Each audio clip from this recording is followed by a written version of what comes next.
Test, test, test. 1, 2, 3.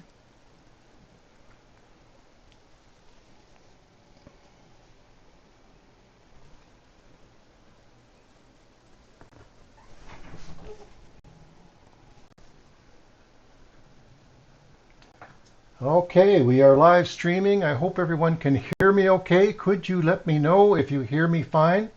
David says loud and clear in St. Louis. We are live streaming. I hope everyone so that's great. Could you let me know if you hear me fine? Take care of a little feedback here. Okay, that's better, I think. John says okay. If you let me know where you're tuning in from, that would be great. Wayne, good to have you from Calgary.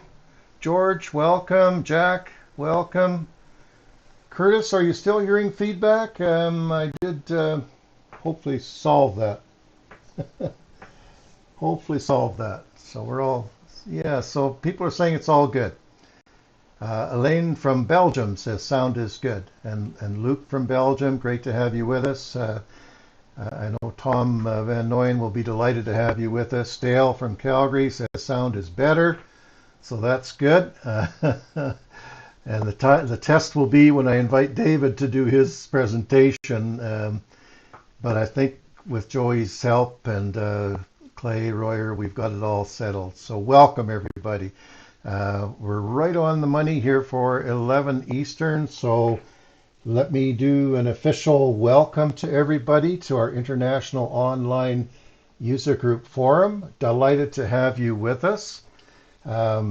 Really across all the VectorVest countries and beyond already. We're really pleased about the attendance, and please do chat in amongst yourselves and chat to Chris Jones is with us from Cornelius, our product support representative, is going to answer your questions as well on YouTube while we're doing our presentation. So please do fire away with any questions that you have. We've got a lot of ground to cover, and I'll do my market review on the color guards and then bring in David for our market review on the US and the UK, and then we're delighted to have Tom Van Noyen with us all the way from Belgium to do a presentation for long-term investors. And the really big secret is that even long-term investors can improve their entries and exits with Tom's approach. I think you're going to love it. Well, I know you're going to love it. Dan from Toronto, welcome. Great to see you. And Harry says coming through on Duncanville, Dallas suburb. That's awesome, Harry. Thank you so much. Okay. Well, just want to give away a little risk disclaimer. If you were paying attention last week, you know that there's risk in investing because the markets took a little bit of a tumble for sure. So there is risk in investing, and really with VectorVest, everything you will see in here today is provided for educational purposes only, should never be considered as investment advice. We certainly don't know your personal situation or risk tolerance, so it's really up to you, and the information is designed to empower you to make your own investment decisions, and these decisions are yours alone to make. So the purpose of our monthly forums, we want to further your knowledge of the VectorVest system, to share current ideas and strategies for making money and protecting wealth. And folks, if you've enjoyed, maybe you've been with us since, November, October last year, if you've been enjoying these international online forums on a scale of 1 to 5, just 5 being, yes, I loved it, 1 being, you could do better, just type in the chat box for me, either a 5 or somewhere in between there. If you enjoyed it, or hit the subscribe button or the like button, we would really appreciate that, just to get that feedback. And getting a few 5s coming in. Sandy, thank you for that. And Abdul, thank you. Oh, now they're coming in strong, just a little bit of a lag. And you know what? So far, they've all been 5s. And Raphael says times 5 and 5.5, I see. So love it. All right. Thank you so much, everyone. We're meeting these objectives for this forum. And of course, we want to create opportunities to interact and share ideas with other members of our VectorVest community. And that's one of the reasons we've gone to the YouTube. We're not broadcasting this to anyone on GoToWebinar, but this allows you to communicate back and forth to each other as well. And so all is good. Chris Jones says nice. So Chris is in the background there answering your questions. I got a couple of 10s. I got a 55. I got 4.75, so that's pretty close. Oh, and David from St. Louis says, I'm into the marijuana stocks, so I'm giving you a high five. That's awesome. Thank you so much, everyone. All right, well, we're going to do the color guard review, and I love bringing Dr. David Paul in to talk about the US and UK markets, really getting some really significant insights there. And then, of course, our keynote presentation, Strategies for the Long-Term Investor, and that will be presented by Tom Van Noyen. So really looking forward to that. That's a nice follow-up to last month, where Mike Seminato gave tremendous guidance on his long-term strategy and approach. So I think the two really complement each other really nicely, both really strong presentations. So on the color guard, that should be up on your screen now. Let me just double check here, but I think it is. Yep, there we go. So you can see the red coming into the markets around the VectorVest world here. And if we start at the top left in Canada, we dropped from last month, our year-to-date return so far. The composite for VectorVest is up just 4.19%, which is actually a good start to the year. But we were up a little bit more than that before this past week. You can see the red coming into the color guard. Significantly, the buy-sell ratio has been falling, certainly lower than 5 days ago and lower than 13 days ago here in this expanded color guard. And we're at 0.56, so we have more sells than buys right now. And that's dropped the MTI with price falling as well, and the RT falling from 5 days ago as well. So the MTI is quite low. So we're in a primary wave down, and the next couple of days, really in all our markets, will really tell the story of where we're going with the relief package on the U.S. and more digestion of the Fed news announcement by Jerome Powell in the U.S. So looking forward to what David has to say about all of that. And on the U.S. side, whoops, I lost my I lost my year to date there, but it's about the same as Canada. We lost a little bit here. Not sure where that went, but anyway, you can see all the red now for over the last 2 weeks, really, a little bit more than 2 weeks here. MTI 1.11, and we have a confirmed down call in the U.S., and that's because the market has been falling for week over week for 2 consecutive weeks, and the buy-sell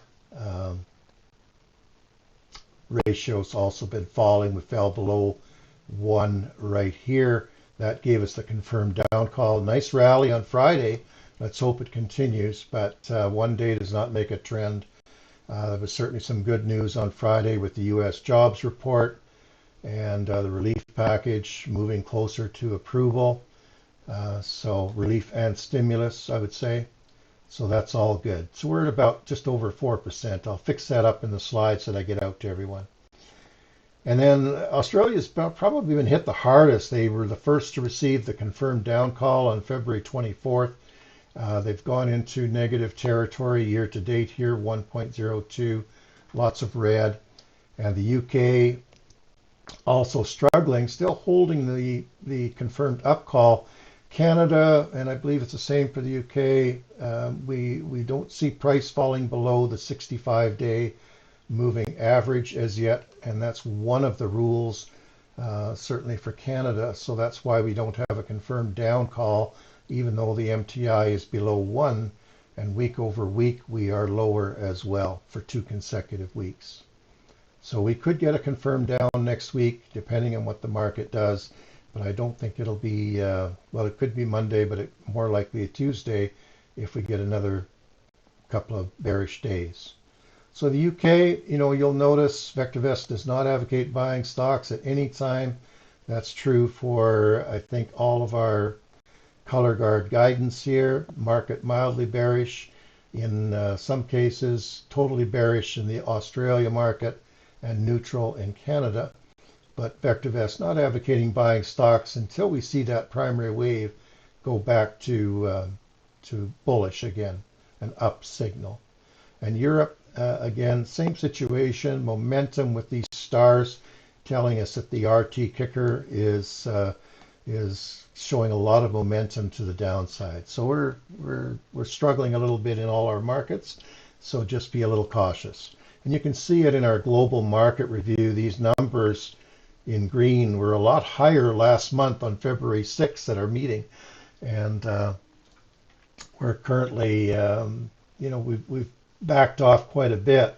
You really notice it with the NASDAQ 3 times the TQQQ now in bearish or negative territory, down 7.85%, and it was at the top of the list on February 6th. So those triples are your best friend when they're moving up, but you have to be cautious, which is why Bob Turnbull in December showed us his trailing stop for getting out and a good trading plan.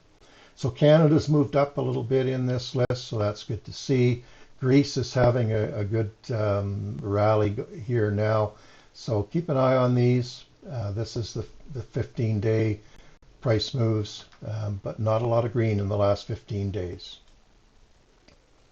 On the market timing side for Canada, I always recommend you read the strategy section or have a VectorVest instructor read it to you in the market timing report, which you get from the timing tab at the bottom. So I always want to read here, and we had gains early in the week, and then we had losses in healthcare and tech. Tech, as you know, in really all our markets has been really falling strongly, and Canada was no different. And all of our market timing indicators, RT, BSR, and MTI, finished lower on the week. So we do need the MTI, the price of the VectorVest composite to fall below its 65-day moving average to confirm this downtrend. That would give us the confirmed down signal. So here's what we were looking at. Last month we showed you this bearish divergence in the market timing graph, and it's still doesn't look very good with all the indicators still falling overall. So just a time to be a little bit cautious. The RT Industries did have a great day on Friday for the most part. These are the leaders sorted by RT, and the sectors reflecting that as well, although steel is back into the #1 spot here in the sectors. So our MTI graph with the emotional market cycle, I think it'll be no surprise when you see the MTI in Canada below 1 and the US falling now at 1.11, that we've kind of gone through the anxious and panic stage, and even for some, perhaps, if you weren't taking defensive measures, a little bit of despair. And now we're in the capitulation phase where a lot of folks are looking to really exit positions if they haven't already. But we're really getting closer to the market bottom, which in VectorVest language is the MTI down around 0.60. So we could start rising from here. We'll see how it goes Monday and Tuesday, but there's a lot of good things happening.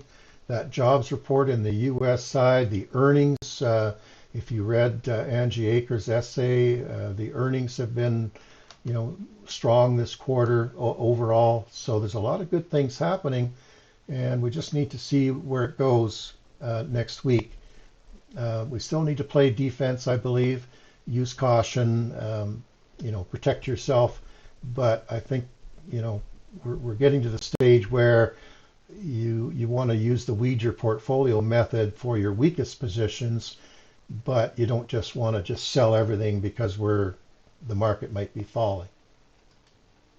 And I did write about that, I guess a week ago now, time to play defense in your portfolio. So I just wanted to share that with you. Particularly in Canada, we had our second regional online forum for the Canadian subscribers, and I took a poll, and it was really kind of interesting as a measure of market sentiment.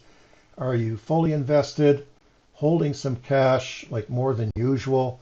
42% already last Friday, or sorry, I guess that's more than a week ago, but February 20th, more folks were in cash than usual, and half were in half of cash, or 24% were half in cash, and so mostly in cash, 19%. So people were following the VectorVest guidance, they're following the color guard, etc., which is great to see. And folks, if you want to chat in where you are in terms of your market sentiment, are you feeling better? You can type in a 1, or not feeling confident yet, a 2, or still playing defense. Something like that would be a 3. So if you're getting more bullish, type in a 1. Not so bullish, type in a 2. Totally defensive, type in a 3. Just be good to gauge where everybody is at.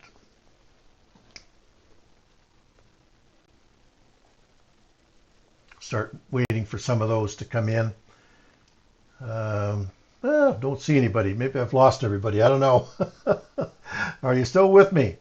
Are you bullish? Type in a 1. Bearish? Type in a 2. Maybe I got to move my screen down. That's the problem. Yep, there we go. Now I see it. Yeah, lots of likes coming in on the webcast, by the way, as well. But yeah, I see lots of 1s, still bullish, and lots of 2s, defensive. So that's great. Thank you so much for your feedback, everyone. That really helps us know where everybody's at. Mostly 2s I see, some 3s, lots of 1s, still bullish. We have some perma bears out there, and that's okay. As long as you're protecting yourself a little bit, you can still buy stocks and just use tighter stops and buy fewer positions. So just looking ahead again, what do we need to focus on? As always, we watch the trend of the market. We have that daily color guard on the home page. We have the daily views reports, the narrative in the views every day in all our countries. And on the US side, we have the enhanced color guard report, which really helps us understand the sort of the global market condition. And we follow the market timing graph and those valuable indicators. Are they rising or falling? We want to keep an eye on that Fed news. The jobs report was key this week, and the economic indicators in the market climate graph. If you were watching the market climate graph, it was no surprise to you that bond yields, the interest rates were rising. And when yield rates are rising, that's bearish on the market. So we saw that happening last week as well. And pay attention to the vaccine rollout. How's it going in your market? Your country, is it successful or not? If there's some weakness there, that could affect the markets. And then watch for news of that financial relief and stimulus spending in all our markets. And the U.S. is sort of front and center here in North America, but we're watching it closely in Canada as well. And how's that affecting the markets? So I think we need to continue to buy small only when the primary wave is up. And by small, I mean fewer shares, fewer stocks, and look for the market to rise. And then very important, watch those sector and industry group strength and rotation. I think that's really, really important. I wrote about it in that essay that I just showed you, and there's a link in there to a video where I showed the value of just moving on the sector and industry. And I just used a couple of examples here. A couple of stocks that I'm following in sectors that I'm following. I see retail is starting to gain momentum again, and particularly here, premium brands on the retail side, holding nicely at that 40-day moving average and rising. This is a stock I held for many years. I'm not holding it right now, but I'm looking for the opportunity to get back in. And I love the way it's setting up over here at the right edge on this 40-day moving average with RT rising and volume above the 50-day moving average, and of course earnings rising to the right edge. And then the other one, certainly in North America, but I think everywhere, you can't miss that petroleum is really rising, and then OPEC helped us out last week with their decisions. And so petroleum is a sector. I like to look at the sectors in Canada. You can look at all the sectors. There's just 40 of them in Canada. You can look at all the graphs on a Saturday morning and look for these kinds of patterns where price is above the 40-day moving average of the sector and the RT ranking is rising. You can put RT ranking on any sector graph or industry group graph, not on an individual stock, but this lets us know how the sector is doing in comparison with all the other sectors. And petroleum started rising about November 13th. C&Q is the stock that I'm watching.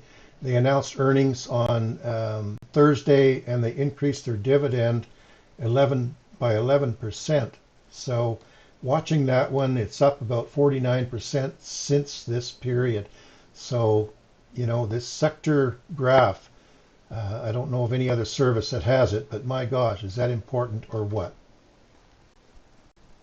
Anybody like that? You can just type a Y if you like that sector rotation concept. That would be great. Paul says, VectorVest Nation, yay. Chris says, nice. All right, well, looks like a lot of people like that, so that's awesome. Thank you. Well, at least one person there. Well, no, a few more coming in. All right, for now, with that overview of what's happening, particularly around the VectorVest color guards and what's specifically happening a little bit in Canada, I want to turn it over to Dr. David Paul, who's going to let us know his ideas about the US market and the UK market. So I'm going to activate David's mic, and I'm going to make David the presenter, and let's hope our sound issue is resolved. I certainly think it is, and we have Joey from VectorVest with us if it isn't. So David, I'm going to make you the presenter. So if your screen is ready. Awesome, and I can hear you. And yeah, okay, now I need the desktop audio to be moving. Can people hear David? I'm a bit concerned, maybe not right now.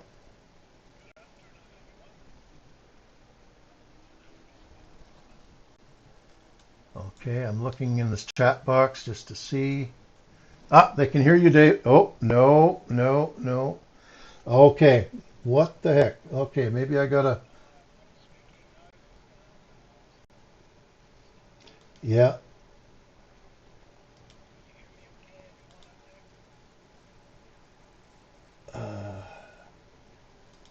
Okay.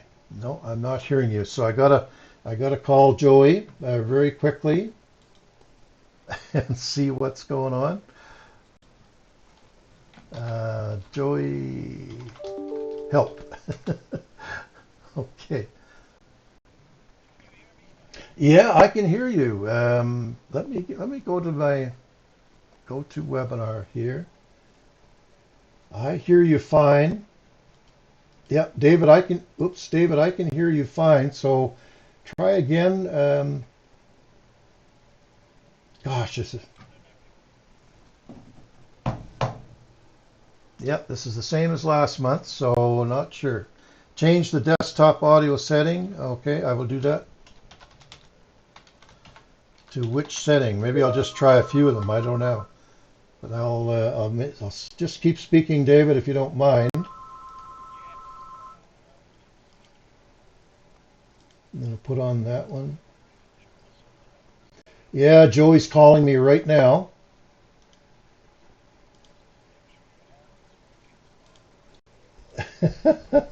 All right, I got to get Joey on the phone here, I guess.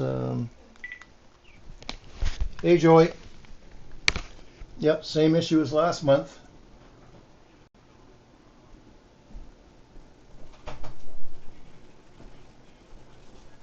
Well, I changed it to default. I changed it to Realtek. I mean, I don't know what.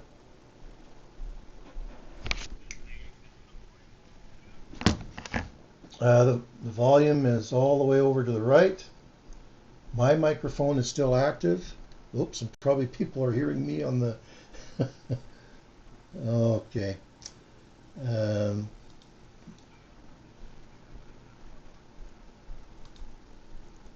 Under properties, I have default headset WH1000, which is mine. I have the Realtek, and I have the headphones. I've tried them all. Let me try again. Good afternoon, everyone. No. David, if you don't mind, I think you should just go ahead again. We're recording this in GoToWebinar. Joey and I will get this settled here in a minute. So I think you should just go ahead. Whoop, probably can't hear me now because I muted myself.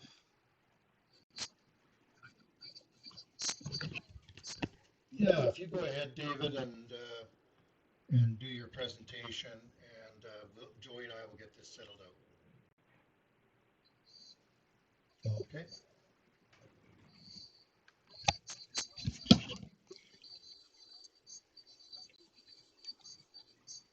He's coming from GoToWebinar.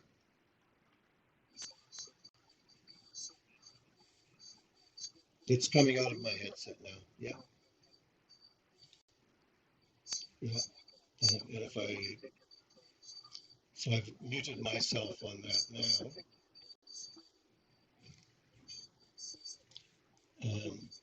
I've muted myself now. But David has we have no sound. Shoot. Okay. Default. Try that.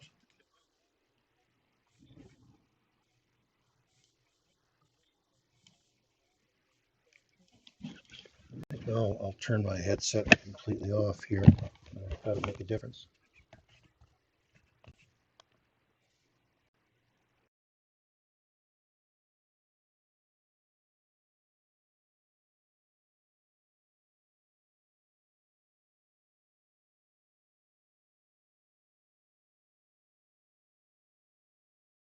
Messy this weekend. One turn like that doesn't make a trend. We have a confirmed down in the US, and the short-term trend is still down. And VectorVest advocates caution. I would actually reiterate that you need an awful lot of caution to buy into this as yet. Why has this all happened, folks? Well, this is the chart that's made it happen, which is the US 10-year bond yield. And as you can see, that's over the last year. And over the last month or two, this has moved and moved enormously. Now, it's not, in my humble opinion, the actual yield that's caused this damage. It's the actual rate of change of the yield. And that's completely caused a great deal of chaos in the force, because in many big asset management companies, they've got bonds in their portfolio. Because bonds are virtually very low volatility, they've leveraged these things right up to their eyebrows. And when bonds move, bond yields move like this, then that causes a great deal of discomfort to those models. Those models were first put together by Ray Dalio, and that's how he made his name, in fact, or how he made his money. So we've had this huge move on the long side, on the long side of the yield curve. Only this morning, somebody at the ECB stood up and said that this steep yield curve is going to cause a great deal of problems. Now, just remember that the central banks control the short end, i.e. what's called bills and notes, and the overall market itself controls the longer end of the yield curve. Now, over the last 10 years of quantitative easing, the Fed has been buying the short term like that there's never going to be a tomorrow, and they've kept that short end right down at next to nothing. They've never touched the long end of the yield. And if they were to do, that's what's going to be called yield curve messing.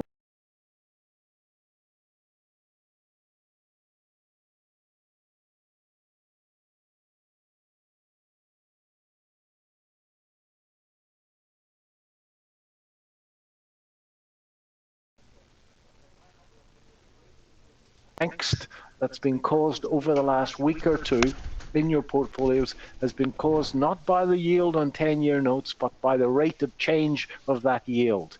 And the Fed can fix that very quickly indeed.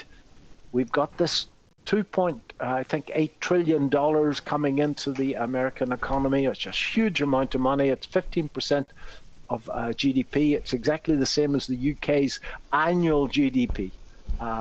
So I remain reasonably bullish after this is over, but it's far too early to do a great deal as yet.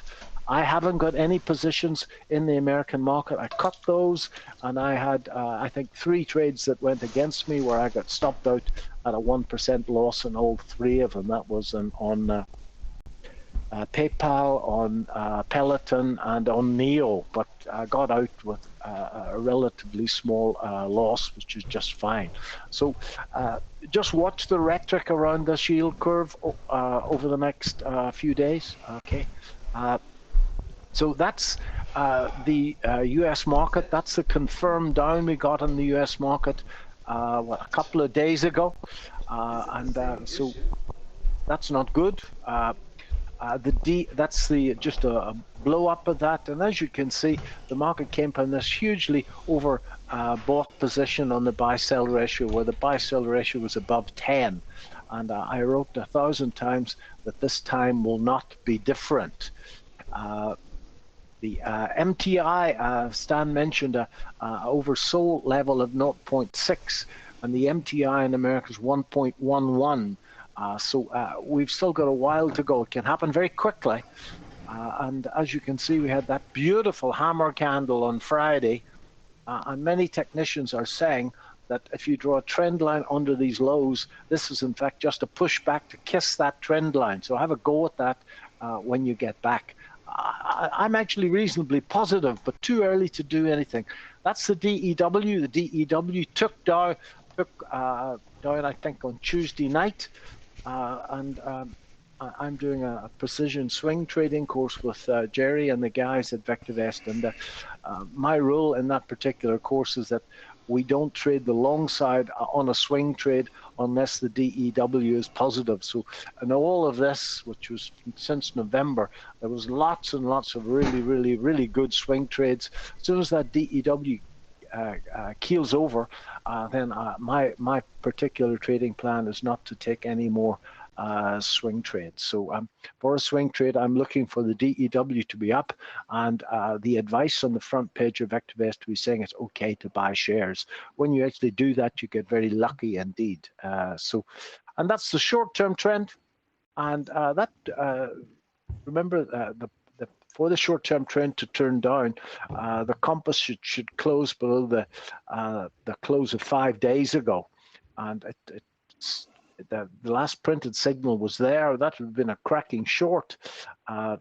It's got a bit of work to do to actually print a buy signal here yet, although that's a particularly good-looking candle, and I'll show you, I think, in the next chart.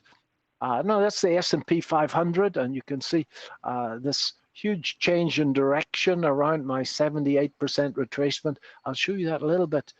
And that's what happened intraday. I've been fighting with the S&P 500 intraday for most of my life. And this been doing it much more over the last year than I've done over the last 5 years, in fact, because, well, we're not traveling anymore, so I've got more time in the afternoon. But that's the opening bar at 9:30 America time, 2:30 here, sold off, and then it just turned on a sixpence. And if I were to draw a little cross here, it ran 3 or 4 major stop levels before turning again, and that is a 100-point S&P reversal. That's just quite something. Now, this is the S&P 500. This is the overnight market, folks. 24-hour market in this that's made on the E-mini futures market.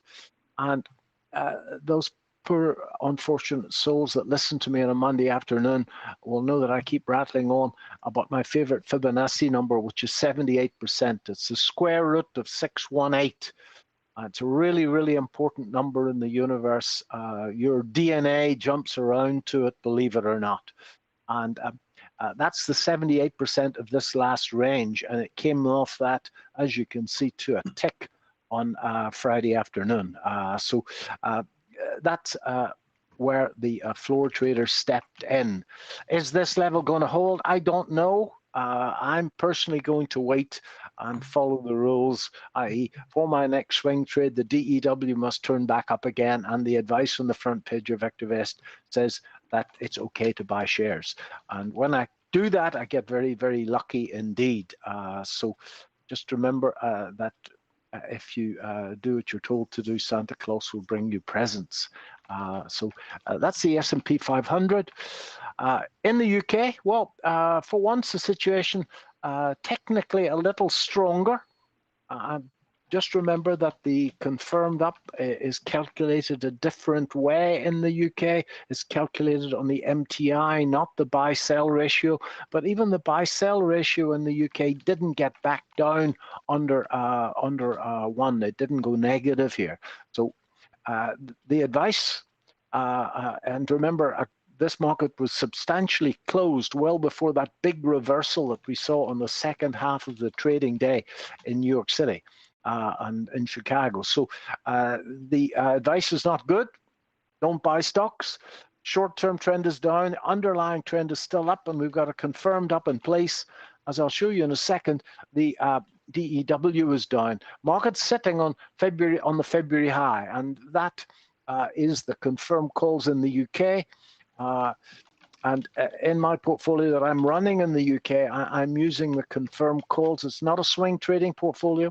I'm using the confirmed calls as market timing. So although I'm not buying any new shares because the primary wave is down, I'm holding the ones that I've got.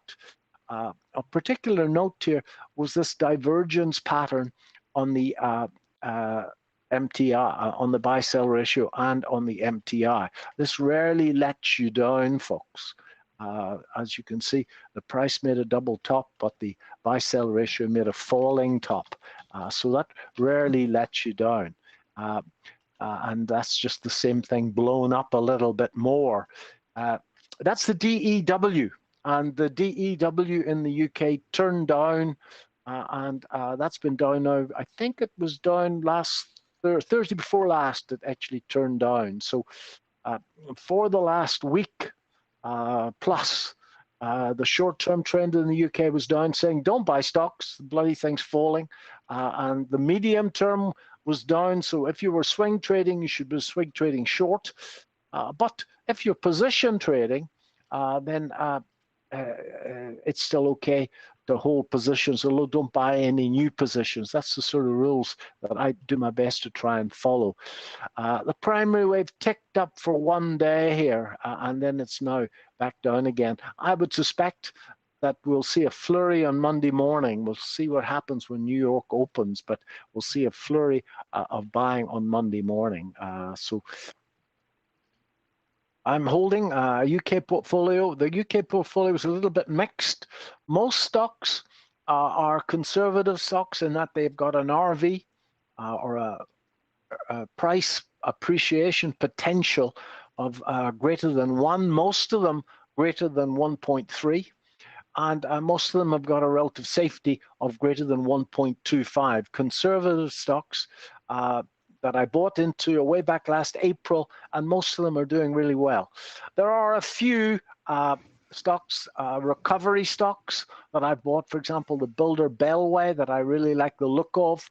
It's got a fairly high RS, but the RV is not great as it comes out of the recessionary period caused by COVID, etc.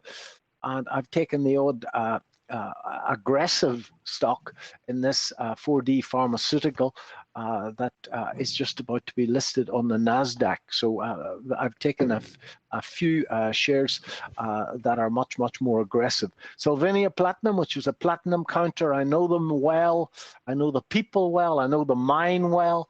And as I've told you many times before, I could ride there on my horse from my farm in Johannesburg. I like the look of this little gaming stock. And the rest of these are done. Natalia Mining is a copper play. I'll look at copper in a second. I'm reasonably happy with them all apart from Polymetal, which has in fact given a great deal of strength in a gold market that's falling. And I'm holding on to it, although it's got in a sell recommendation. I'll show you why in a second. We had a set of results which I thought were outstanding the other day. So I've given that the benefit of the doubt. It pays a 6% dividend yield. We shall see whether that was a good decision or a bad decision or a lapse of discipline. And time will tell that. If I move to copper, now copper, I haven't called gold very well, but copper has moved very strongly indeed. And I've been telling everybody who's anybody who listened to me that we should be buying into copper stocks. I think this has still got a little bit further to go. And we take that and add it up to that. It talks about a target here of about 40 on this exchange traded fund. But it's starting to get a little extended. I think there's a little bit more, and then we'll see a bit of a pullback and it will go again. Huge shortage of copper, and the lead time for new mines, years. 5 years is a typical cycle to actually get some decent production out of the ground. So copper looks good to me, but starting to move into a very overbought position in the short term, so be careful. That's my biggest holding. That is a BlackRock World Mining. It's got all the usual suspects in there, all the big ones, Rio, Anteno, whatever it's called, Anglo-American, they're all in there. Pulled back a little bit recently. The last time we were here, it was just there. It broke out of this three-way pullback. And those of you that know my work will know that is what I call a spring. Volume very good in this as well. Try to break here on big volume bodes well. Copper price pulled back, as I've said. And that's Anto. I struggle to pronounce that darn thing, although it's one of the biggest copper miners in the world. Always healthy when you see a market pulling back in three waves. It needs to break now, so that I haven't got a position in this, but looking very good. And I mentioned to some people the other night that that was the entry signal on this. So if you've in fact been to my ISA seminar, I explained the signal. There's gold. And gold has pulled back. I thought it was going to stop here. As you know, it didn't. It's now at another very important support level, which is 62% of this range, the old high, and the channel bottom here. So we'll see what happens in here. I particularly like it here at the moment, but as you know, I liked it previously as well. And we're seeing considerable strength in gold stocks. If you look at Newmont, if you look at big US gold stocks, considerable strength in those stocks. In other words, the share price of the stocks hasn't reflected this sell-off, which invariably precedes a turn. So gold hasn't done what I thought it was going to do. We're playing for a huge reward here in gold. If you're not in, clearly there's nothing to do. I've got a position in one share. That's Polymetal. That's the reason I'm holding it. It's sitting at this textbook channel bottom, or this flag bottom, with 1, 2, 3, 4, and 5. Normally 5 waves in a flag. It's also sitting at those lows, which is also a 62% retracement of that range. And let's see if that level can hold. Okay. Well, as you can see, it's been on a sell recommendation for the last week. And oil just keeps on going, as Stan mentioned earlier. Technically, I think it's starting to look very, very overbought here, but it could certainly get to these tops. And Stan says OPEC did us all a favor there, and the Canadian dollar benefited hugely from that. But I couldn't go a little bit higher, but it looks to me as if most of the news is in this market. So be very careful. That's Shell. And the reason I did this as a line chart is that there's a spike on the data, folks, that I'll do my best to have taken out first thing on Monday. That's a Royal Dutch Shell, and those 3 moving averages I put on every chart, 21, 55, and 89. Sometimes I don't put them on because I know where they are. Where they cross, that's what I call a bow tie. And always try and look, if you get into markets after the bow tie, you get very lucky indeed. As you can see, this thing seemed to close above that clearly very important level here. That's what in the textbooks they call overhead resistance, which is a flashy way of saying that there's lots of people who bought there, and they've been sitting sweating it out for weeks. And as soon as the price gets back up there again, they wipe the sweat off their brow and get out and tell everybody that they haven't lost any money. So over a great deal of overhead resistance there. With any luck, we're through that.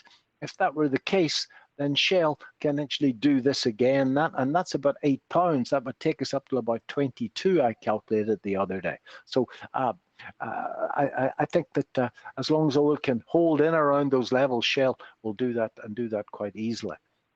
There's been lots of great moves in the oil market, but and that's really all I've got to say, folks. I think that it's personally for me, it's too early to get back into these markets. The DEW, which I really like, on both sides of the Atlantic, is pointing down, and the primary wave is pointing down. In the UK, the confirmed call is still up, but before taking new positions, I want the front page of VectorVest to say it's safe to buy stocks at this time, and I like to see the DEW pointing in the right direction before taking a great deal of new positions. By all means, if it's important to you, stick your toes into the market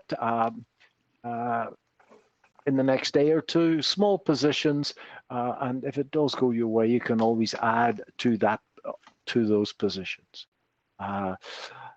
Be very careful onto this yield curve debacle sorts itself out.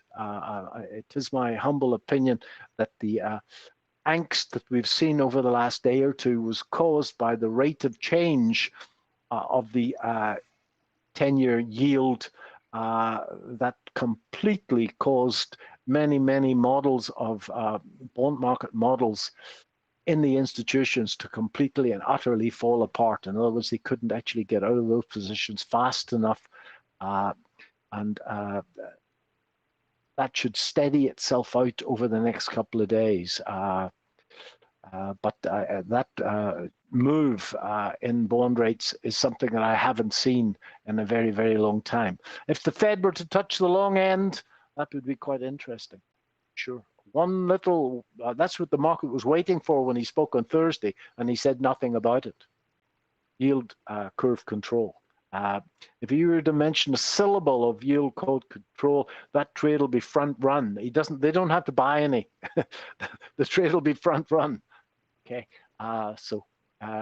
folks, I hope you found that useful. I'll be talking to the UK faithful or customer base on Monday afternoon at 1:30 UK time.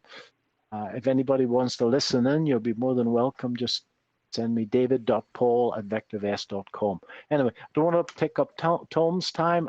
I'm looking forward to his presentation. And that's me done, sir. Okay, David, thank you so much. I hope you can still hear me okay. I I can apologize for hear the you, sound sir. Yeah. issue again.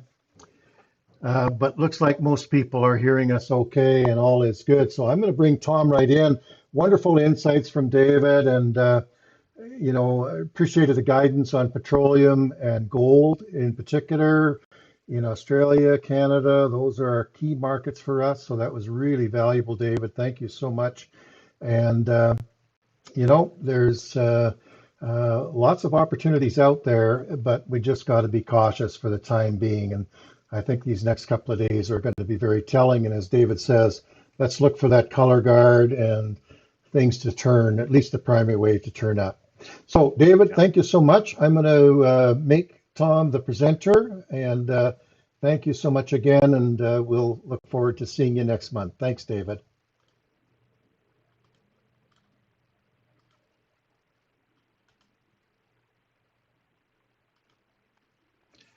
And Tom, if you are ready, I'm making you the presenter right now. And so you should just be able to slide your slides over there. There they are. Can't hear you perfect. yet. Oh, there you are. Okay. Super. Let me first check with everyone. Can everyone see my screen and hear me clear and loudly? If you can confirm, Stan, because I don't have the chat box open. Okay. Everyone able to hear me? Looks like it's coming in now. They can hear you. All good. Yay. Okay. It's a relief. Okay. Okay.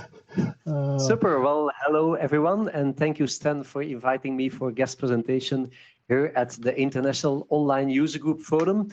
And thank you, everyone, for joining this webinar.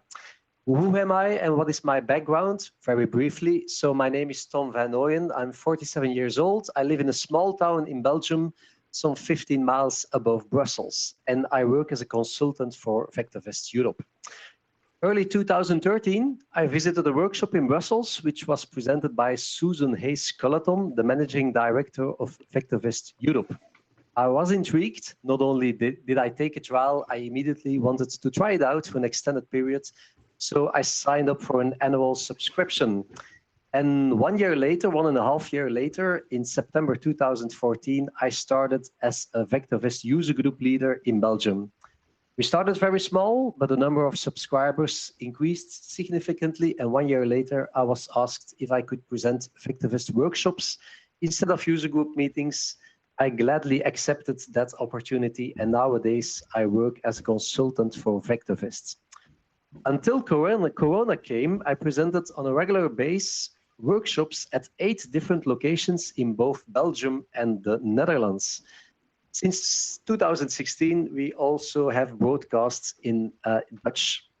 Today, I'm also a guest speaker at big investor events in Belgium and abroad. And I also give presentations at Belgium investment clubs, which are always fun because then you can convince non-subscribers about the strength of VectorVest.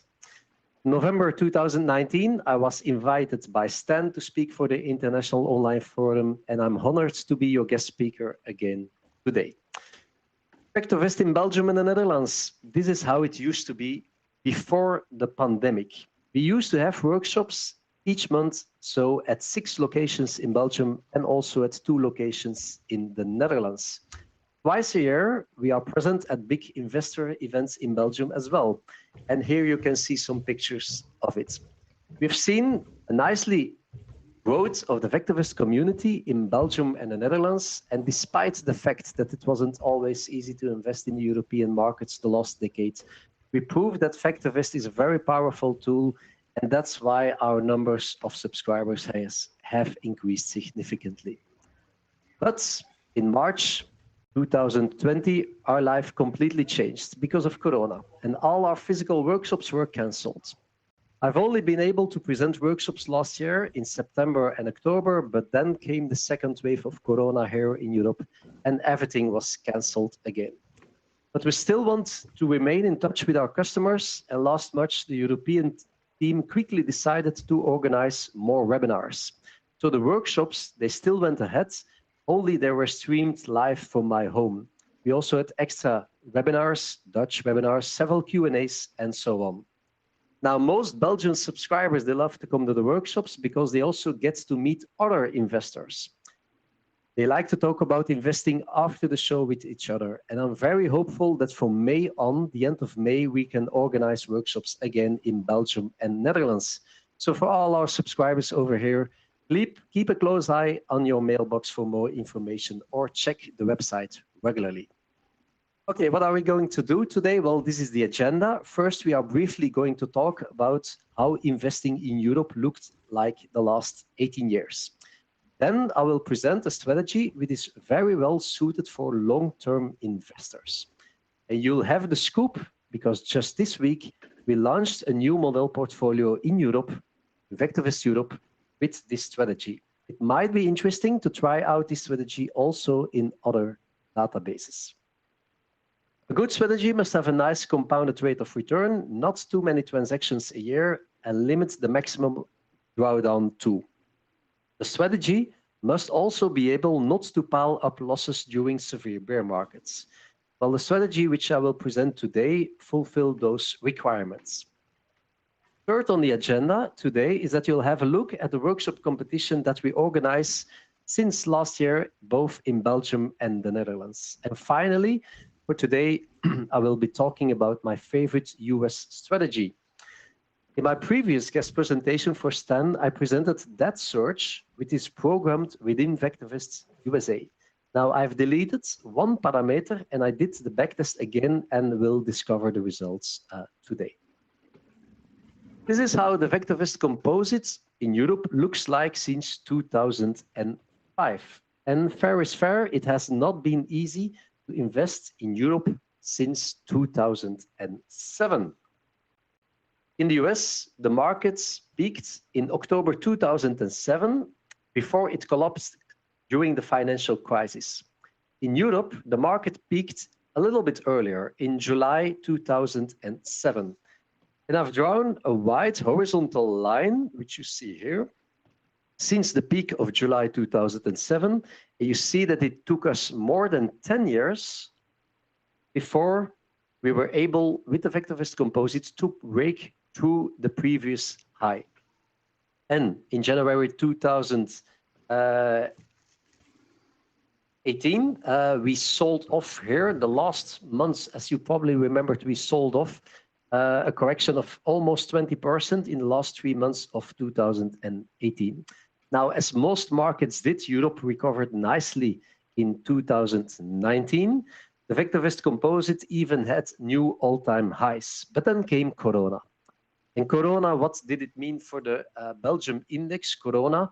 Well, the Belgian index fell 40% in only 5 weeks, but then a phenomenal recovery of the markets, and we were able to finish today above, well, more or less 10% higher compared to the peak of 2007. So now we're only 10% higher today compared to the peak of 2007.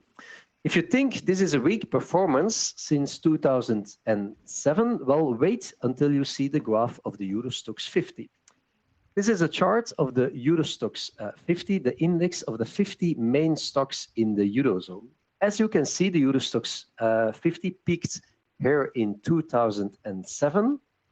The index got to a high of 4,500 points.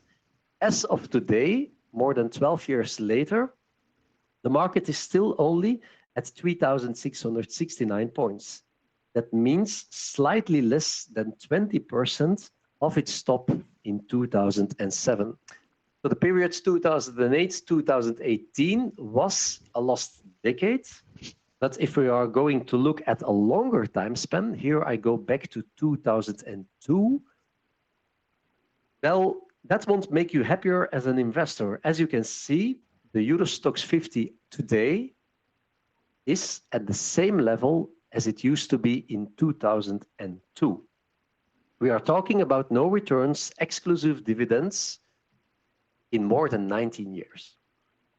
This is the reason why many Belgian and subscribers from the Netherlands, they look abroad and then especially to the US when they are adding stocks to their portfolio. But still, I want to show you that thanks to VectorVest, we still have some great strategies that even in an environment as Europe, you can have made very nice profits over the last 15 years. And today, I will show you a strategy who proves that. Not only that, it might also give you an idea to be creative yourself with VectorVest indicators and maybe try it out at other databases as well. For me, personally, a great strategy is a combination of a nice compounded rate of return. The maximum drawdown may not be too high. We need to limit your transaction, and the reason of this I'll explain in a minute. And I also want to check how does the strategy perform during severe bear markets. Now, Belgium has mostly long-term investors. And why is that? Two reasons. Each transaction that us Belgians do, we pay a tax of 0.35%. So if you buy and sell a stock within a week, it will cost you 0.70% just alone on taxes. It is a small country, which means more expensive brokers. If you're living in the US or Canada, you probably have a broker who doesn't charge you any fee to their clients if they do transactions. What a contrast with Belgium. Transaction fees for an online broker might be 15 euro, for example, for transactions of 4,000 euro. But if you purchase your stock and one of the main banks, the tariff may go up until 40 euro for a transaction of 4,000 euro, which means 1%. In that case, you lose 2% if you buy and sell a stock within a week, and you also pay 0.7% on tax if you buy and sell that stock. That is a total of 2.7%, which is quite a lot. And those are the main reasons why Belgian investors try to limit their transactions, looking for quality stocks. We rarely get a sell recommendation, and the advice is let your profits run. And where do you find this kind of stocks? Well, a good start is by selecting stocks with a high relative safety. So what are we going to do with this European strategy? First, I'm going to show you the parameters of the search, which I created myself. Then we're going to check, can you do buy and hold with this search? Further, we're going to do a backtest with all kinds of stop losses and market timing signals. I will also check how did this strategy perform the last 10 years, last 5 years, the last 2 years, and the last 12 months. And very important, how did this strategy perform during the financial crisis? We're going to have a look at the current portfolio and we'll run the search so we can discover which stocks appear today. These are the 4 parameters. First, and the key of the search is that we'll rank the stocks on RS multiplied by RS multiplied by comfort index. And why is relative safety so important to me? Therefore, I'm going to open VectorVest Europe, go to the viewers, the stock viewer. I'm going to rank the database on relative safety. I'm going to take the top 10. And let's go back. Let me go back to January the 1st, 2014, for example. Click on OK. And the reason why I love relative safety so much is that the last 11 years, no matter which year you took, the top 10 are high RS stocks in Europe. They always outperformed not only the VectorVest Composite, but also the German DAX, which is one of the strongest indexes in Europe. For example, and everyone can do this test at home, January the 1st, 2014, I do a quick test, buy and hold. The top 10 until today rose 149%, while the DAX only rose 42%. Let us take another year, for example, 2017, the first day of that year. We do a quick test of the top 10 highest relative safety stocks. What do we see? Plus 66%, while the German DAX only rose 17%. We go back more recently, let's say 2020, January, the first trading day of that year.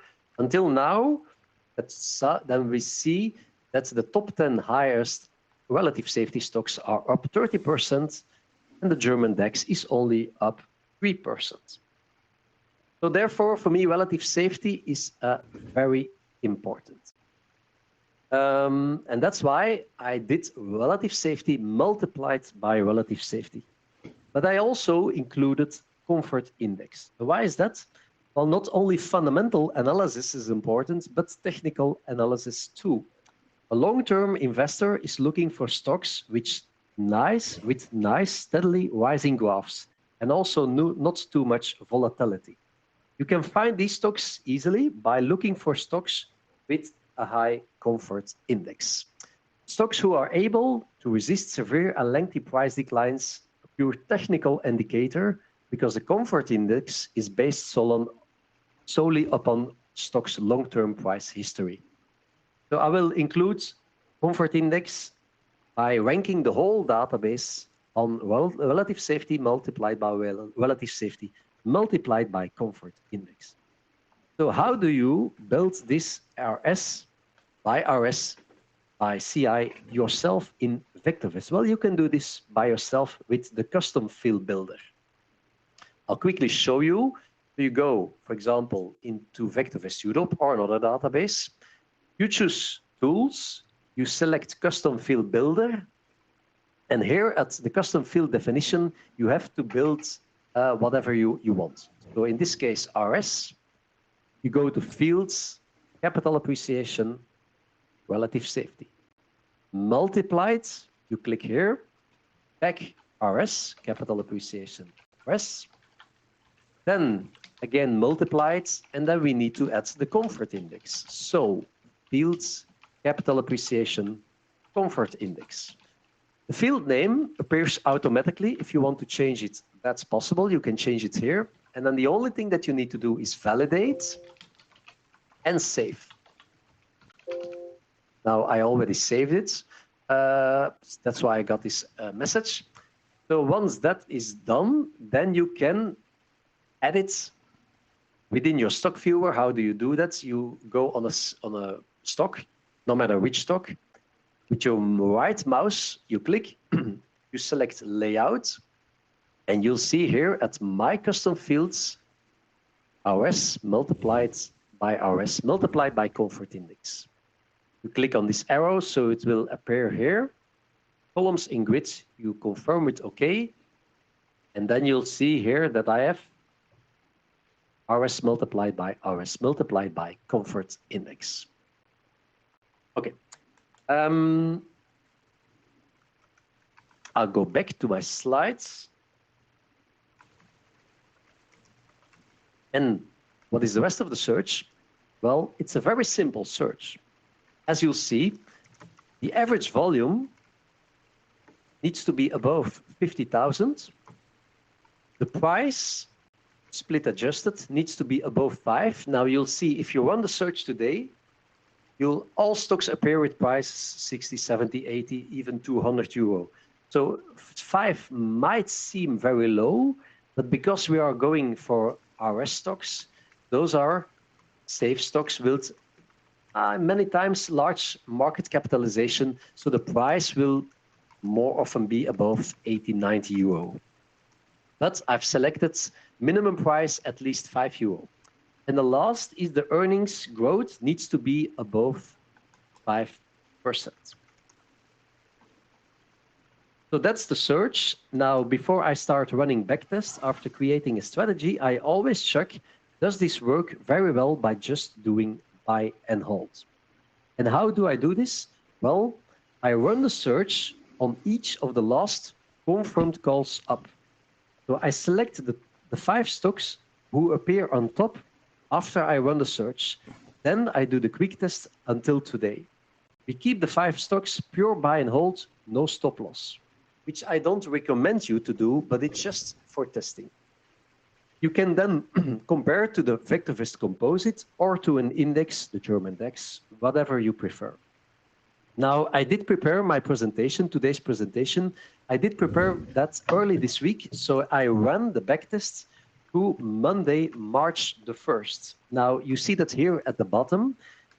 To avoid mistakes, because I guess many people are watching from the US or Canada, I need to mention this first. At the bottom left of my corner, in my native language, we say the 1st of March 2021. And this is how we write it. Of course, people in the US, you say March the 1st. So you write it differently. And I just want to mention this to avoid mistakes. Please remember on all my slides, first the date, then the month, and then the year. In this column, you'll see all the dates of the previous confirmed calls up from 2020, and I went back into the latter part of 2019. In the second column, you see the return of my search, and in the third column, you'll see the return of the VectorVest composite. The last confirmed call up in Europe was on the 10th of November last year. Since then, our search has risen 23.5%, while the VectorVest composite has risen only 9%. So this is just buy and hold. For the moment, no stop losses. We're going to do stop losses afterwards. Like I said, I prepared the slides early this week. Now, this week, the last 4 days, we had a sell-off in Europe. So if you try this at home, the results will be a little bit different because I ran this until last Monday. The previous confirmed call-up was on August the 13th. Since then, our search has risen 29% till today, while the VectorVest composite has risen 19% today. A nice outperformance again in 6.5 months. But then it gets better. When you run this search on 18th of May last year, the day that we had a confirmed call up in Europe, you run the search till now last Monday, the top 5 rose 70%, while the VectorVest composite rose 28%. The previous confirmed call up was on February the 11th. The top 5 rose 59%, the VectorVest composite only 5%. And if we go back into the end of 2019, 21st of October, the top 5 rose 74%, while the VectorVest composite rose 14%.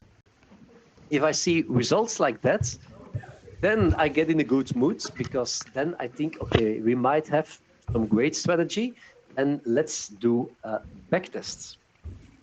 Now, before we go to the backtest, I must say with the sell-off this week in Europe, we see what we've always seen, that also quality stocks get punished in market corrections. So that's not a surprise. The difference is often that high comfort index stocks rebound very well once the market turns positive again. But as you know, no one can predict the market, and we don't do it also. We don't do it here at VectorVest. Okay, then the backtest. What have I done? Well, I've done a backtest with this search, and I've backtested with 46 different stop losses and with 5 different market timing signals: the confirmed calls, the DW, the green light buyer, the GLBRT kicker, and the primary wave. Now, for the people who want to rerun this backtest afterwards themselves at home, I've put here all the screenshots of the settings in my presentation. I think Stan will send out the slides afterwards. That way you can easily copy or rerun the backtest if you like. I will quickly overview the settings of the backtest, which gave me the best result. Like I told you in my introduction, I presented this strategy in a workshop at 2019. The results were real good, and that's why earlier this year we decided to make a model portfolio out of it. And that model portfolio was launched just this week. That's why I gave the name of the backtest 2021 Model Portfolio 4. Because if you will be looking into VectorVest Europe, you'll see Model Portfolio 4, or this is this search. RS multiplied by CI. What does CC mean? Well, it means just the confirmed calls. DNA means with the confirmed call down, I choose for no action. And what was the stop loss, which gave me the best result? Well, that was a trailing stop loss of 20%. You see it here in the trading system. Confirmed call down, no action. Rules confirmed call up is Tom's safe and comfort strategy. Yeah, also important, I run the backtests twice. Once for, well, Belgium with 0.35% tax, and one other backtest for the rest of the world, because you are not plagued with a high tax of 0.35. That's why I choose €9.95 per trade. The test period was June 2005 till early January 2021, because then I submitted it to the colleagues in VectorVest USA, and then we started it to make a model portfolio out of it. This is also a screenshot. The search itself, well, I saved it in a personal map, but I can show you, because it's a model portfolio, you don't have to build it yourself anymore. You can find it easily. And where? You go within VectorVest Europe to the Unisearch, you select the map bear market beaters, and then you'll see here Tom's safe and comfort search. And this is the search that we're talking about today.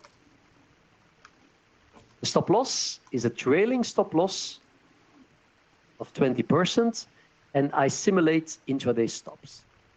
What are the more settings? Well, this is a portfolio of 5 stocks. We automatically replace closed positions during a confirmed call-up. We don't limit the number of positions opened in a day. When we enter this situation from a confirmed call down to a confirmed call-up, we don't close any open positions, so we want to let your profits run. We invest average portfolio value. We don't use round lots, we select odd lots. We don't repurchase the same stock for 1 day after sale. We have a maximum of 10% of a stock's average volume. And during a confirmed call down, so we select no action. Okay, the results of the backtest then. What gave me the best results? And I mean with the best results, the combination of a nice compounded rate of return, limited maximum drawdown, and limited number of transactions. Well, for the portfolio of 5 stocks, we go long with the search, safe and comfort, during a confirmed call up. In a confirmed call down, we stay in the market, but we respect our stop loss. And what is a stop loss? That is a 20% trailing stop loss. So I did the backtest for Belgium and the rest of the world. In Belgium, with the tax of 0.35% for each transaction, that gave me 15.5% compounded rate of return. A drawdown of 25% with 7.5 transactions on average a year. For the rest of the world, so without that tax, but with just a transaction fee of €9.95, it became 16.2% compounded rate of return since 2005 until now. The maximum drawdown was limited to 24%, and that includes 2 heavy bear markets, the dot-com bubble in 2000 and the financial crisis of 2008. And we also had an average of 7 transactions a year.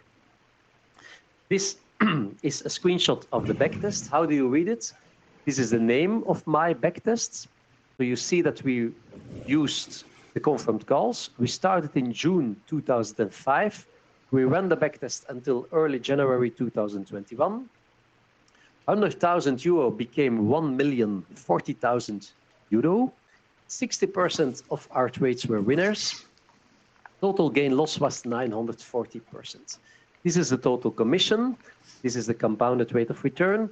And we had, well, a quite limited maximum drawdown, especially if you look at the bigger picture and if you have in your back mind the performance of the Euro Stoxx 50 the last 15 years, and you compare that to this, then I think this is quite a nice result. How does it look on a graph? Well, like this. So with Corona, we really went down, but the trailing stop loss of 20% saved us. Important because the Belgium Bell Index, it fell 40%. Here, the drawdown was limited, and after Corona, well, the strategy ran off again. 100,000 euro became 1,040,000 euro with 16% compounded rate of return. These are all the results. Now, because of limited time, I'm not going to go too detailed, but everyone will get the slides and everyone can check, okay, what kind of stop losses did he use? For example, this is the gain loss stop loss. This is just the normal profit locker. Profit locker, conservative, aggressive, etc., etc. Prior day close, prior day low, prior day stop. The ratchet stop, the VectorVest stop loss. What happens if you use the VST as a stop loss? So you can all check that yourself. Then I did all kind of backtests with trading stop losses. And then important is here that you look to the compounded rate of return and the maximum drawdown. Here you'll see all the trailing stop losses. So I started at 10% trailing stop loss. And you see here, the best result for me personally was 20%. But even if you took 23%, you still got a nice compounded rate of return of 14.6%. Or if you want to be more prudent, you took a trailing stop loss of, let's say, 15%, and you still had 14.4 compounded rate of return. So I'm not saying no matter which stop loss you used, but you see several stop losses still gave very nice results. So some people might prefer a stricter stop loss, otherwise might prefer a larger stop loss, trailing stop loss. So you can check that yourself. This is all the trading stop losses until 30%. You see, when you use 30% trailing stop loss, you still arrive at 16% compounded rate of return. That's nice. But your maximum drawdown, of course, became much higher, 36%. I also did the backtests with all kinds of other market timing signals, the DW, the green light buyer, the GLBR ticking the primary wave. What do we see? If you go cash in each down signal, you see that here, right? D from down and a CA from cash, you always get a less interesting result compared to while you remained in the market and you just respected your stop loss. You see that here also, if you went cash 10% compounded, if you stayed in the market, you had 14.5% compounded. So I would say, have a look at the slides at your home, and then you can check and discover it yourself. Okay, so we had, I think, nice results in our backtest since 2005. But the question is, were we lucky? What are the results if we run the backtest just the last 10 years, the last 5, the last 2, or the last year? Well, I did that for you. I did the same backtests the last 10 years, so from January 2011 until January 2021. What do we see? Last 10 years, 15% compounded rate of return with a drawdown of 21%. Last 5 years, what do you think of the results the last 5 years? Remember, performance of the Euro Stoxx 50? This surge, 23% compounded rate of return in Europe the last 5 years with a drawdown of 20%. The last 2 years, 35% compounded rate of return. 100,000 euro became 183,000 euro. In the last year, so we started in January 2020, we went into the markets, so one and a half months before the Corona crash, and we were in time in cash. You see that here. Still, we got 23% gain from January 2020 till January 2021. Important for me as well is how does a strategy perform during a bear market?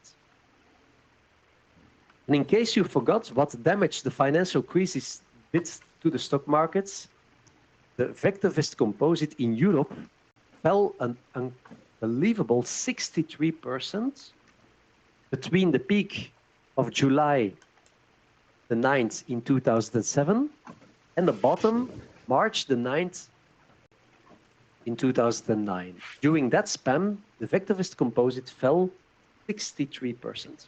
So what did I do? I run the backtest of our strategy during exact the same period.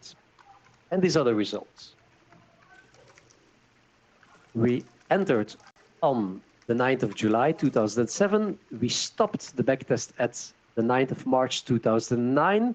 We had a total loss of 22%, and the maximum drawdown was 26%. So while the VectorVest composite fell 63%, our strategy only fell 22.6%. So the stop loss, the 20% trailing stop loss, did save us in time during this bear market, and also during a bear market, you always have rallies, and we had 3 confirmed calls up, and you see 3 times that we got nice gains before the market started to tumble again.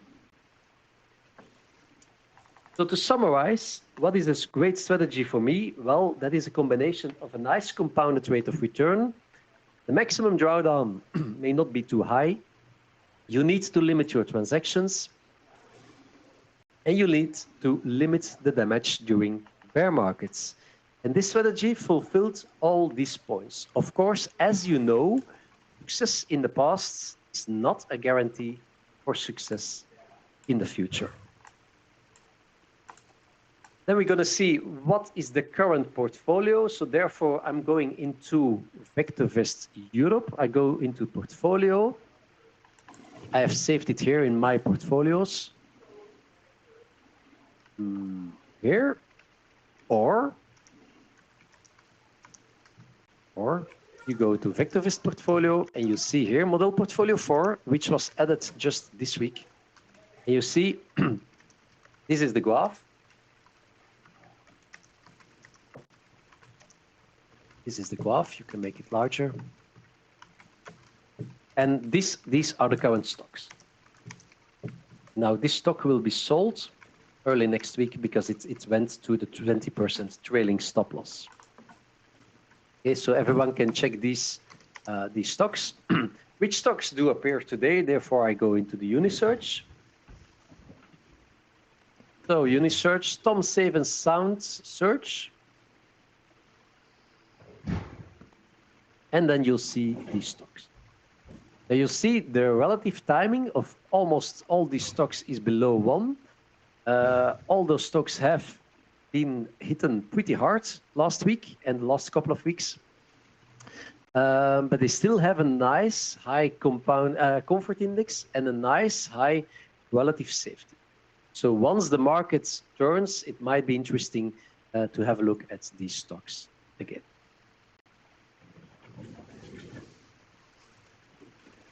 I hope that you learned something interesting today with this search, and then especially the relative safety multiplied by comfort index.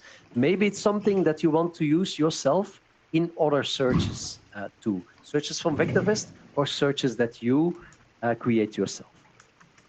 And next on our agenda is our workshop competition that we organize here for our subscribers in Belgium and the Netherlands. How does it work? I asked at the end of December, I asked to our subscribers in Belgium and the Netherlands, I asked, which 3 stocks do you think will outperform in 2021?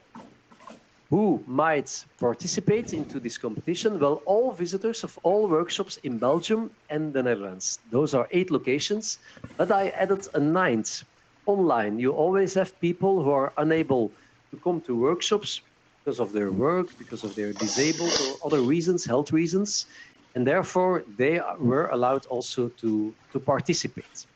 Everyone was allowed to enter 3 entries, 3 stocks. What happened then? I sorted them by all location, and all stocks were sorted on VST. And I selected the top for each location. For each location, I selected the top 10 VST. We then do a buy and hold, and it started on January the 1st until the end of this year. The results of 2020, because last year we did this for the first time, well, the S&P rose 13% between January the 1st until December the 15th.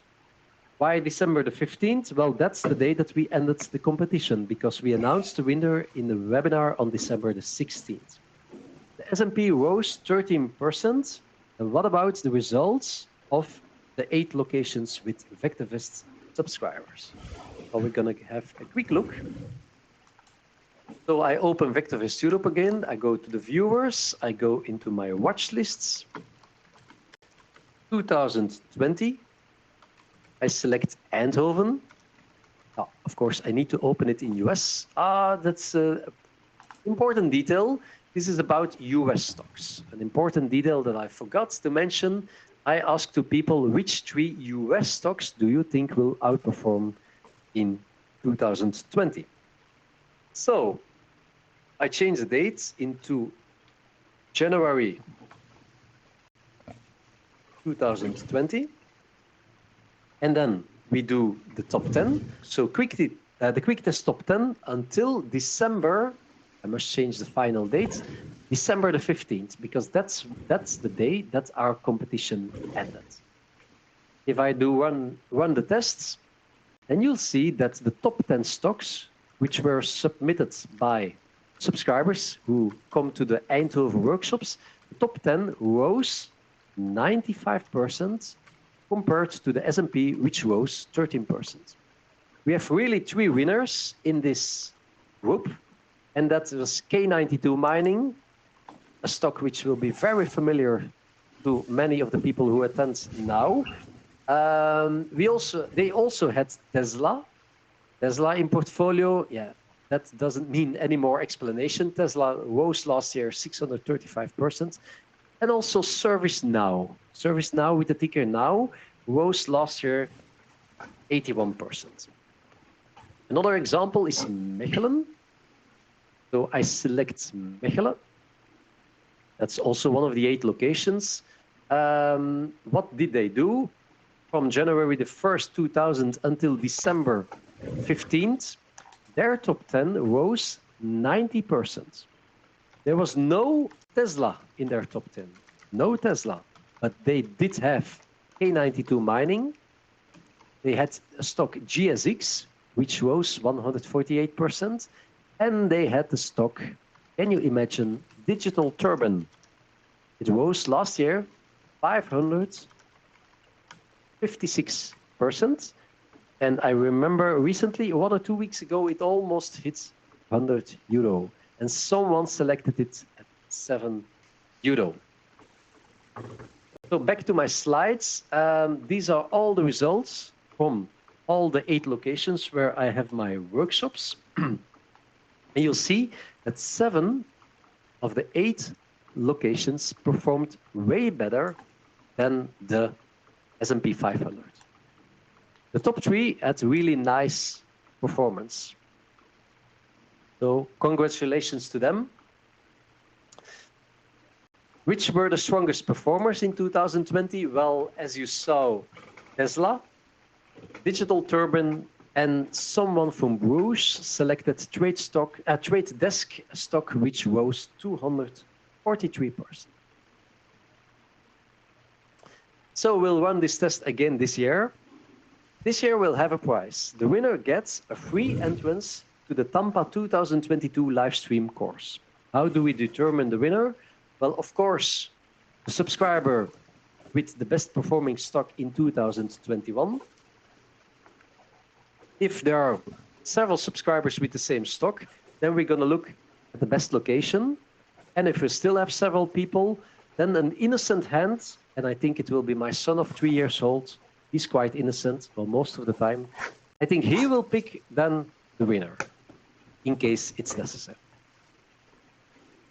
And let's have a quick look at the entries for 2021. So I've also added them in my watch lists. And for example, Bruges, what do I need to do then? So I'll pick January the 1st this year. Well, the first trading day was on January the 4th. I do the quick test top 10. And then we'll see 18% for the moment, in 2 months, 18%, while the S&P is up 3.8%. So that's very nice. Sleep Number, Marinamax, Impala, and Fulgent have performed really strong. And then also, to have a look, for example, Mechelen, this year, so far after 2 months, they are up 27% compared to the S&P, 3.8%. There's this stock. This is UP Fintech. This is a Chinese broker. It's already up 122%. Now, this is just buy and hold. And I don't recommend you to just buy and hold, to not use a stop loss, because if you look at the graph, you might say, wow, that rose very nicely this year. But look at the graph. This is this January the 4th at €8. It jumped really high and it fell really hard. So if you had it in your portfolio and you used, for example, a trailing stop of, I don't know, 15%, then your gains are locked in. So congratulations to this guy who entered this stock it was one of the entries from Mechelen. So I know my audience in Belgium and the Netherlands, they are always very curious to see which stocks were entered, were submitted by other subscribers. And regularly during my webinars, I give them an update. And then we go to the final point of this presentation. And that is my favorite US strategy and updates. Now, in November 2019, I was here also as a guest presentation, doing a guest presentation here at the International Online Forum. And at that time, I presented my favorite US strategy. Today, I'm going to give a shorter update on this. And the strategy is called the BLR strategy. What are we going to do? Well, that is this. We're going to first start with the parameters. This is the original BLR strategy, and everyone can find it back. I will show you in a minute where you can find it back. These are the parameters, but before I discuss the parameters, I want to mention something important first. That first strategy in VectorVest Europe, that was created by myself. But this BLR strategy is not created by myself. That's important that you know that. But it is my favorite US strategy for the long-term investor.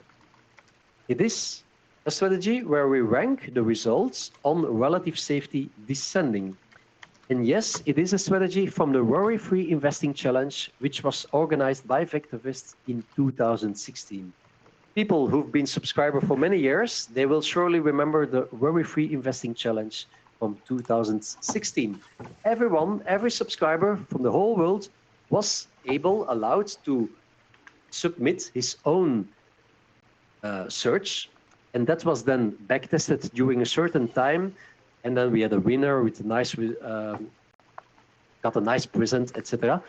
But therefore, I saw this strategy and I did backtesting myself of this strategy, and I really fell in love with it because it's perfectly suited.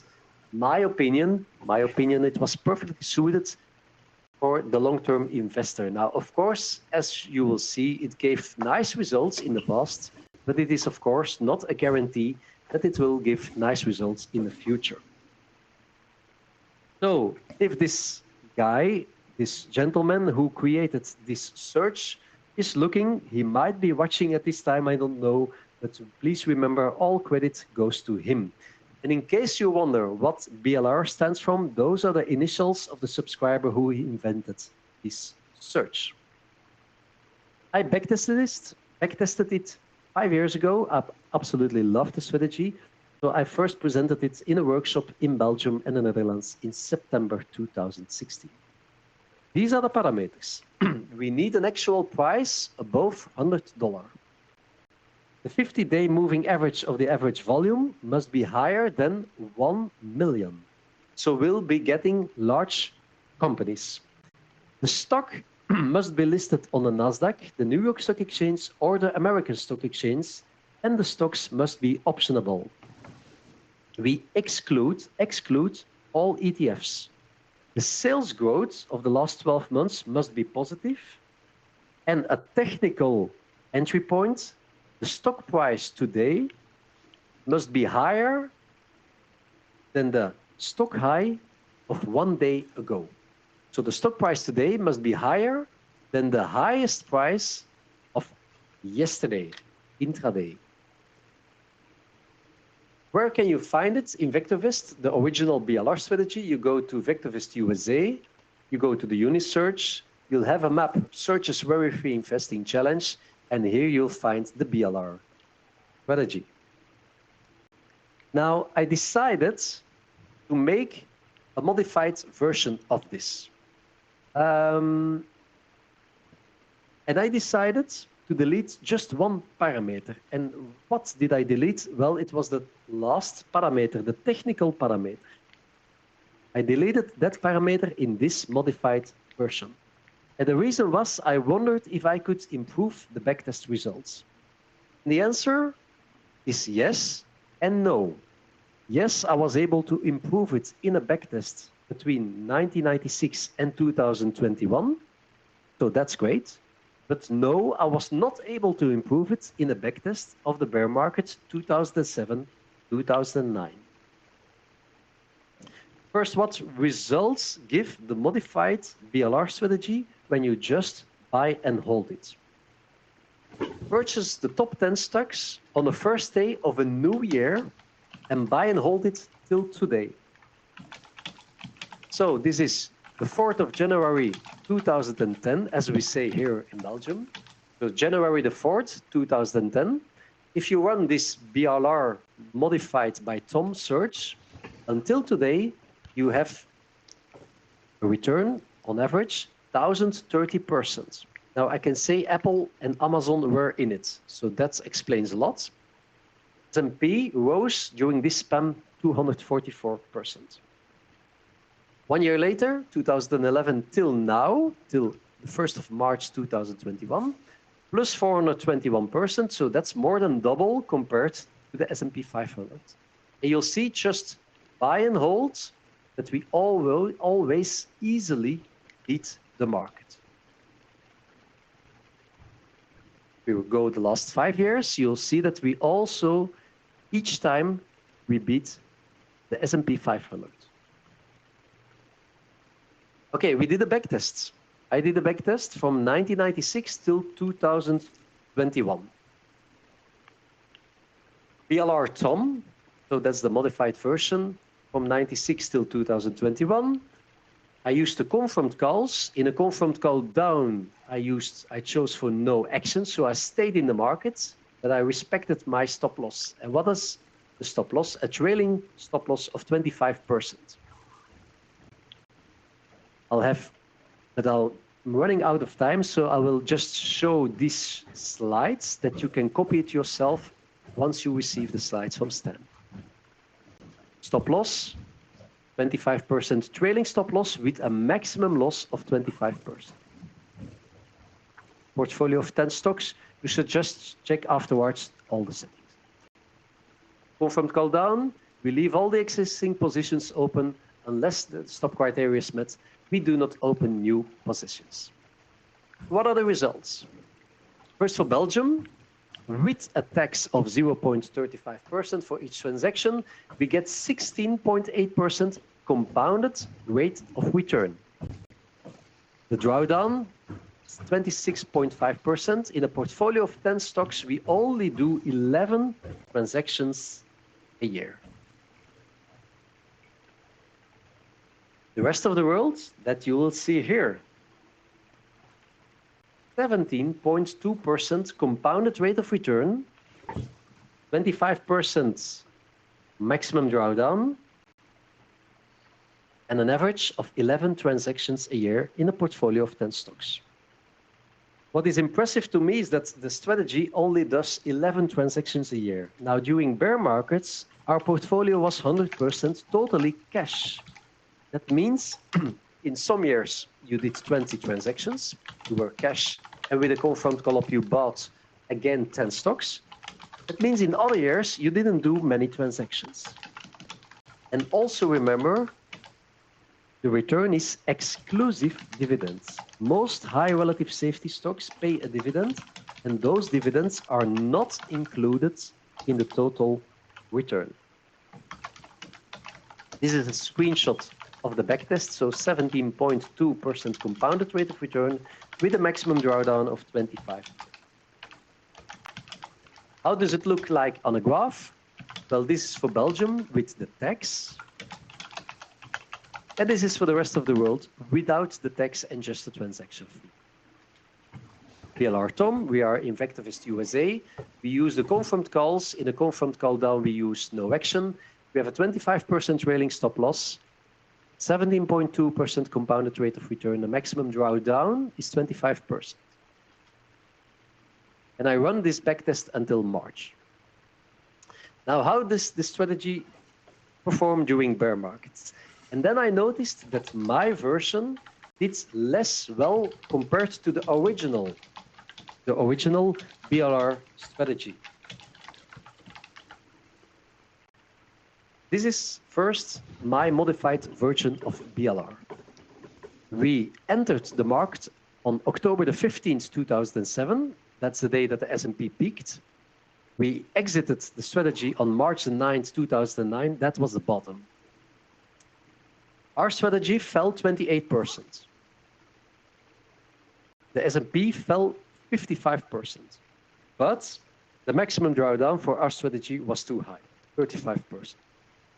So what did I do? I went to the original BLR with the technical entry points.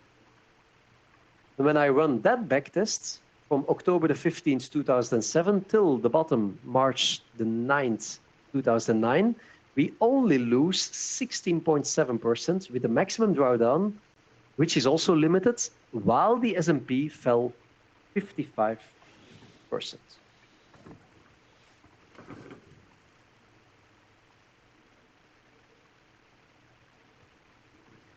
Many investors like to talk about their gains, and that's human, that's normal. But most important thing with investing is that you limit your losses.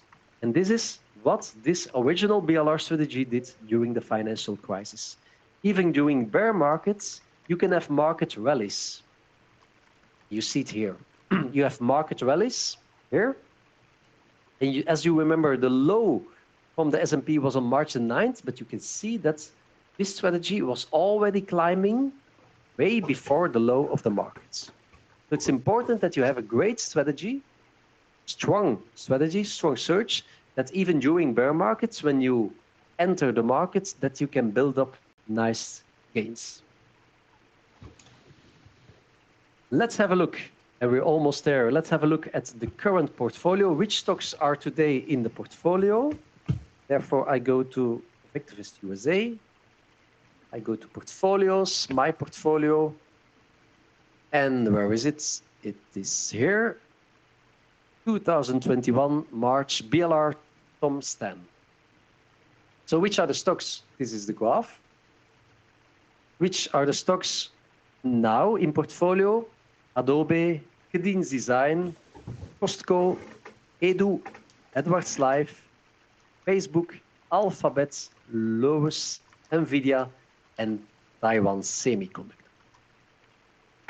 Those are the stocks. We see Costco is already on sell, but we have a 25% trailing stop loss. So for the moment, Costco has not going through our trailing stop loss. Which stocks appear today?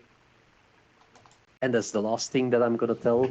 I'm going to run a search. So I go to the Unisearch. I've built it myself here. If I run the search on March the 5th, I have some stocks like Salesforce, Facebook, Alphabet, Gediens Design. Well, if I select some stocks, for example, these stocks, you'll see if I run the graphs of these stocks, and I open the graphs during 5 years, You'll see very beautiful graphs, lovely graphs. Of course, when there is a financial crisis, when there is a corona, when the market sells off 20% in 2018, those stocks, they fell as well, but they, most of the time, they rebound. Thermo Fisher, very nice fundamentals by VectorVest, but the stock has been going through some difficulties, the whole sector. If you think it's Teradyne, for example, in the same sector as Thermo Fisher, it has been suffering lately. Accenture, also nice graph. Adobe, very nice graph. Also, Adobe real struggling the last couple of weeks, maybe already months. It peaked here. Early September has not been able to get new all-time highs. I think I've said everything. That was my presentation for today. I hope you enjoyed it, and I hope you found it interesting and that you learned something from it. And on that note, I would like to thank you for your attention during my guest presentation. Many thanks to Stan also for inviting me as a guest speaker. And in case there are any questions, I'm more than happy to answer them. And I would say, Stan, the microphone is yours again. Hey, thank you so much, Tom. I hope everyone can hear me. Wonderful presentation, excellent comments.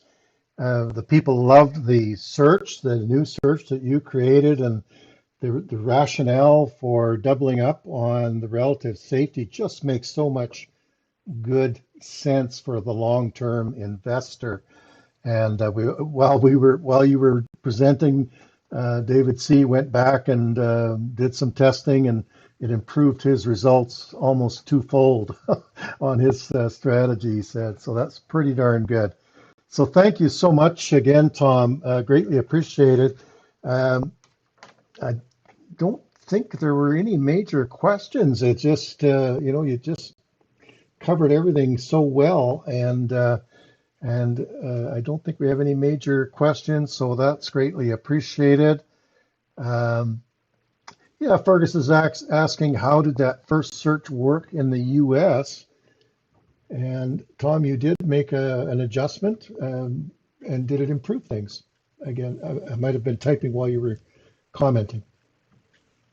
Are we talking about the RS multiplied by RS multiplied by CR? No, sorry, the US search. You made that one small change. Yeah, the BLR search I was able to improve it from 96 till 2021. I'm not sure by my head how much it was compounded rate of return, the original search. I was able to improve that because the original search I presented that, I think, 14 months ago when I was here. But now it gave better results, but I was not able to beat it, the original search during the bear market. But I should backtest it again today, the original search from 96 to 2021. But I think that was 15.5% compounded rate of return, while today I had a little bit higher. All right. Well, that's great. And Tom, thank you once again. I'm going to take back the control here, and we'll wrap up and finish up our meeting here.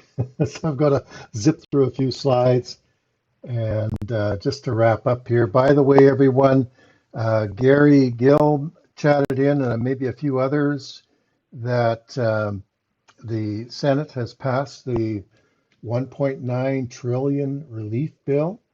So I think we really need to strategize and think about what that might mean, look at some of the analysts, but it definitely is going to have an impact on the market Monday and Tuesday. It should have a positive impact. Does anybody disagree with that?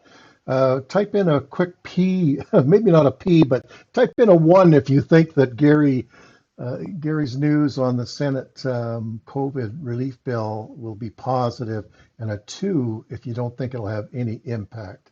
Just type a 1 if you think the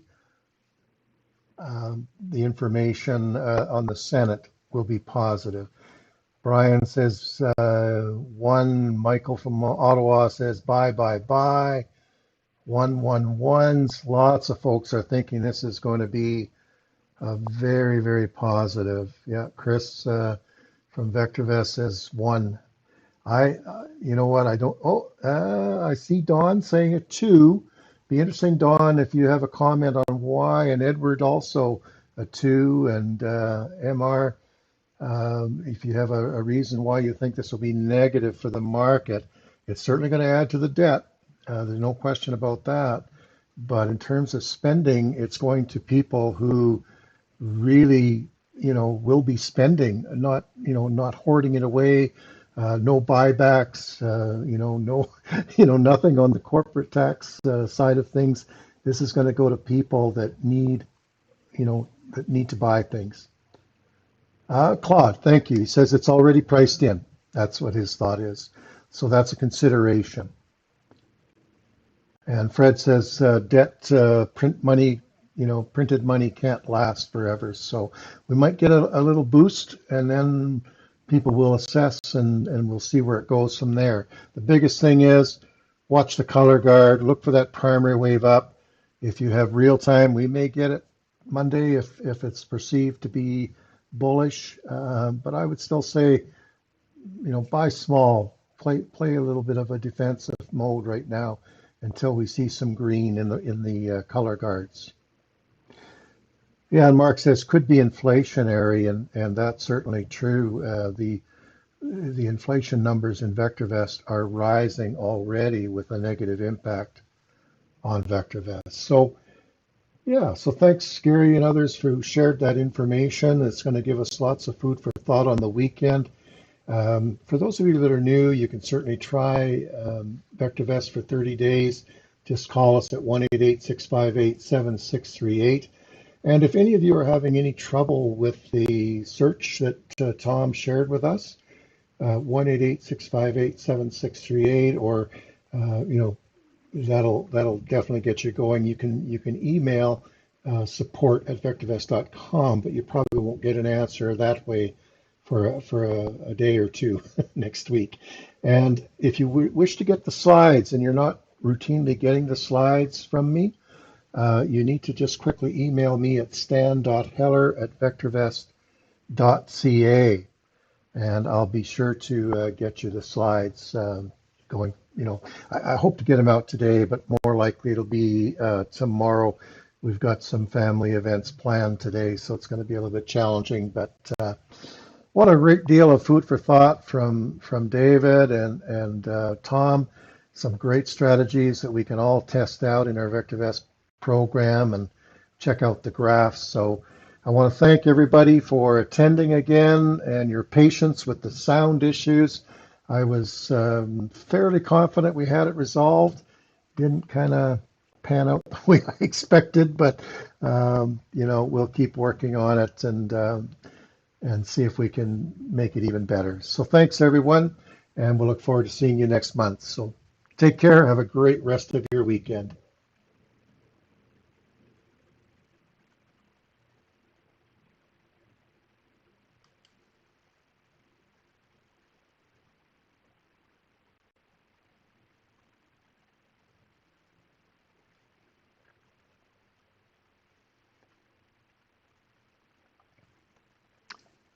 Yeah, I would write down the sound fix if I knew what it was. We were pushing so many buttons, I don't think we know what made the difference. So we need to work on it again. Oh gosh, me and technology just do not get along. So sorry about that. But looks like everybody enjoyed it anyway. So that's great.